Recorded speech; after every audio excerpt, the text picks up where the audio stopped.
Hey, it's Verity here on my YouTube channel and blog Pretty Little Button. If you're new here, I make paper crafting tutorials for the everyday crafter. In today's video, I've got two cards for you using stamps and dies that were originally released around Christmas. However, today I'm showing you how to stretch those supplies and create cards that could be sent any time of the year. This video is part of a blog hop between Wow Embossing Powder and Catherine Pooler, so make sure you stick around as I'll talk about this and the giveaway later on. For this card, I'm using the Angel Wings die and the Angel Word die from Catherine Pooler, which is still available to buy in her shop. First of all, I'm die cutting the Wings die from £80 Nina Classic Crest Solar White card, and I'm doing this about 6 times. Now I'm adding some liquid glue to the back of each of the dies, and I find it best just to tap it down onto a piece of scrap paper before you actually lay it down onto your card, because this helps to remove any excess glue that would squidge out. Now if you have stick-it adhesive sheet or any other adhesive sheets, you could apply this to the card before you die cut the wings, but if not, you can do it this way as well. So I'm just positioning the wings in a variety of orientations to create a tone-on-tone background with a lot of texture. This will add interest to the background, but it's not going to detract from the sentiment that we add on later on. Most of the panel is covered, and I'm now using my guillotine to trim off any excess overhang, but you don't want to get rid of these pieces. It's really important that we can reuse them to fill any gaps in around the edge, and this will make the panel look more finished. Again, any overhang can be trimmed down, and again then it's reused to fill any more gaps there are. I really love this white tone-on-tone background like this, and the delicate die adds so much interest and texture to it. For the sentiment, I'm using the Angel Word die, and I want to heat emboss it. Now it's quite a delicate die, so if I were to heat emboss after die cutting, it would be quite fiddly and I might not get the best, smoothest finish to the heat embossing. The easiest way to heat emboss delicate dies like this is first heat emboss the cardstock before you die cut it. So I have a strip of white card and I'm smooshing my clear, ultra slow dry embossing pad down onto the card, coating it quite liberally with ink. Next, I'm covering this in Sage Embossing Glitter Mix from the Catherine Pooler's Bundled Up Trio with Wow Embossing Powder. This has a lovely green base with fine and chunky glitter, along with some chunky gold and white embossing powder. To heat set this, it is best to heat set from underneath to ensure that the glitter does not fly off before the powder melts and traps it. Unfortunately, with my camera setup, it's not easy to show the powder melting on camera as well as from heating underneath. But I like to add several layers of the powder and repeat adding the ink and powder to heat set it, because I like a nice thick, consistent, smooth layer of heat embossing. So once heat and set, this has a lovely soft green with so much shine from the glitter and gold powder in it. It's stunning. Now I ran the Angel Word die through my machine to die cut it, and as the powder adds a little bit more weight and texture to the card, I'm just using my Spellbinder's tool-in-one to release the die cut.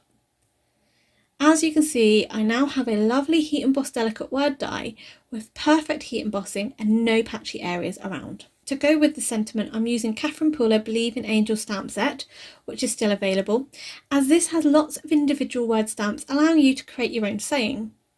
So for this card, I'm going to heat emboss You Are My Real Life to go with the Angel Word die, and I'm using a Misty to align the stamps up before I'm stamping this in my clear ultra slow dry embossing ink from Wow. Next, I'm then covering this with Wow Opaque Bright White embossing powder and heat setting. So the background panel was trimmed down to give a 1/4 inch border, and I foam mounted this onto a card panel. And I felt the Angel Word needed to pop out a little bit more from the background. So I have die cut the Angel Word die out of white card 3 times to layer these up with liquid glue. And then I'm just adhering the embossed word over the top before adhering it to the front of the card. And the smaller sentiments were trimmed down, and these are also added to the front of the card, but with foam pads just to add a little bit more dimension. Okay, so for card number 2, I wanted to add a pair of rainbow wings to the front of a card.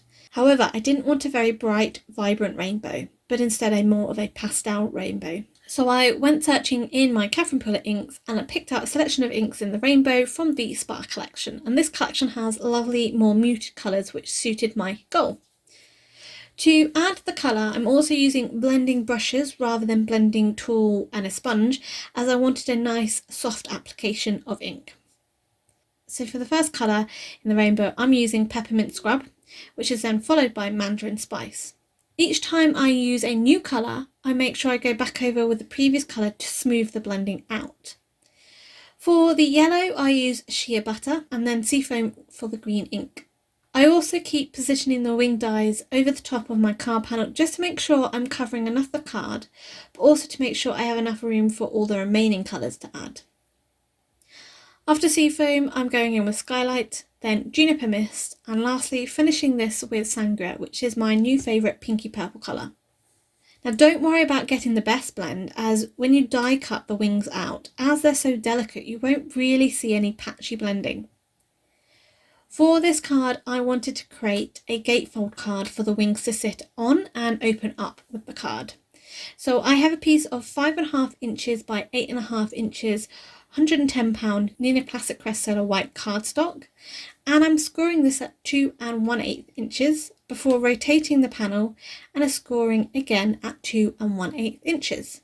For a little more interest, I'm also adding score lines horizontally across each gatefold at about 1/4 inch. This just adds a little texture to the card for the wing to sit on.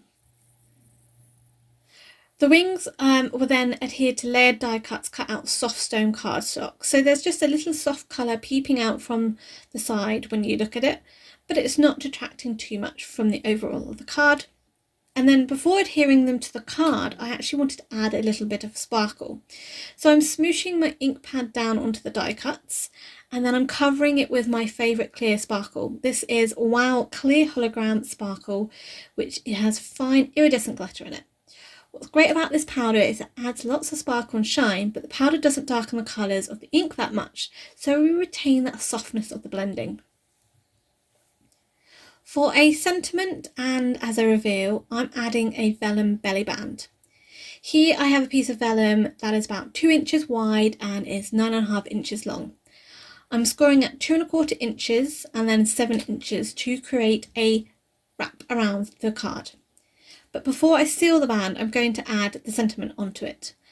For this card, I'm using the Fancy Angel stamp from Believe in Angels stamp set.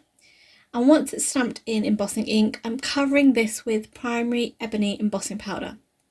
Now vellum can hold static, but give it quite a few taps to remove the excess powder and then just use a small brush to wipe away any strays, and you should be perfectly fine. Remember, embossing powder sets quickly on vellum and it can scotch quite easily, so keep your heat gun moving around whilst heat setting the powder. Now to seal the wrap, I have put double-sided adhesive on each end of the belly band, and I'm holding the belly band in place whilst I'm wrapping the ends around and down onto one another. Lastly, I'm just adhering You Are My, which is a heat embossed sentiment from the stamp set again, onto the vellum to finish the sentiment off. For both cards, I'm finishing them off by using my pick-up tool along with liquid adhesive to add Lucy's Cards Crystal Circle Sprinkle sequins onto the front. As I mentioned, this is part of a blog hop between Catherine Pooler and Wow Embossing Powder, where both teams have come together with lots of stamping and heat embossing inspiration for you. As part of the hop, there is a giveaway as well. So both companies have a $25 gift card up for grabs, and to enter you must comment along each top of the hop. If you are watching this on my YouTube channel, there is a link below to my blog where you can comment and hop along to enter, and full details are over on my blog. I hope this video has inspired you to create with your Christmas supplies and stretch your crafting repertoire with them. If you enjoyed today's video, please give it a thumbs up, and why not subscribe to the channel. Don't forget to hit that bell icon to be notified when the next video is up. This was produced as part of my design teamwork for Wow Embossing Powder, and links are listed below. You can also get 10% discount at the shop if you just enter the code you can see on screen. Also, why not check out these other videos for more inspiration. Until next time, happy crafting!